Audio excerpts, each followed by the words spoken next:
I Care a Lot. Jay Blakeson. He's not a director I'm all that familiar with, but this was a movie pretty much as soon as I first watched it, I wanted to do it on this channel. I don't know if you're... That's just TWA Flight 800 above us. Just kidding. We're getting a few planes in the backyard. You might hear a couple of them in the podcast, but it's all good. All right, so this was a movie that was recommended to me to do on the show. Was a good friend of mine had texted me saying, I just watched this movie, I Care a Lot, and I think you would really like it. I think you should definitely do it on your channel. And I watched it. I loved this movie.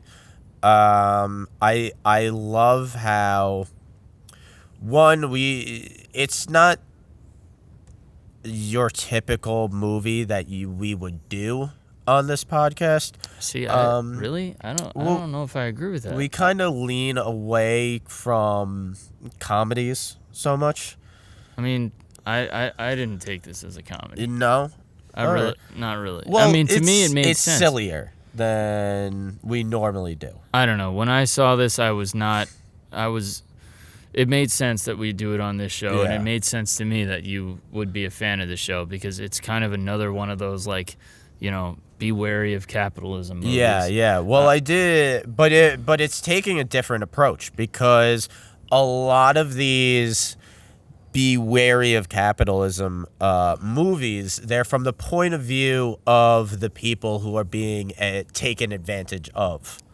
If you look at Sorry to Bother You or Parasite, right, or one of the other, it's Sorry to Bother You shows Armie Hammer's character, but he's not a main character. Yeah. This is from the point of view of the oppressor, not the oppressed. Right. And it doesn't it doesn't take the kind of like revolutionary angle. It's not so much like Parasite where like the end mission, or Sorry to Bother You, is like the end mission is we're going to destroy this system of like we have to get rid of this. This is kind of more what does morality mean when you've created a system where in order to have any level of success, you have to be amoral. And it's also like when you've created a system where you have to be immoral to get ahead, then who are you to judge of how immoral someone can be?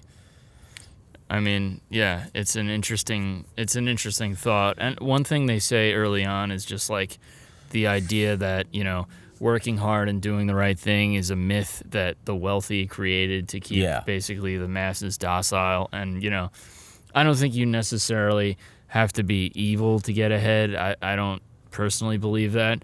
But, there is something to be said about the notion of like, there was a report this week that came out that basically in any major city in America, if you work full time at a minimum wage job, you can't afford rent in any city. Yeah. So, I mean, there's something to be said that supports that statement.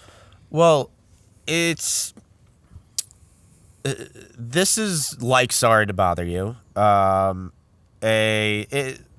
This movie doesn't quite go into the absurd like Sorry to Bother You does, but you do get a sense that this is kind of a heightened reality, where maybe that's not 100% the case in our world, but in the world of the movie, it's not only does cruelty get ahead, that the only way to get ahead is to be cruel.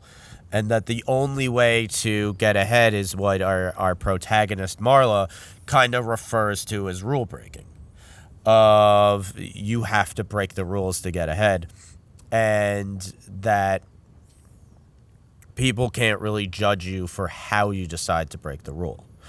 I don't ever remember her specifically like saying rule breaking out loud. Well, yeah, I don't. But you understand like what she means of just like she has her own little justifications though. Like where it's just like, oh, are you suggesting that we steal? And she's like, no, and maybe we just change its location for safety reasons, Right, like that type of stuff.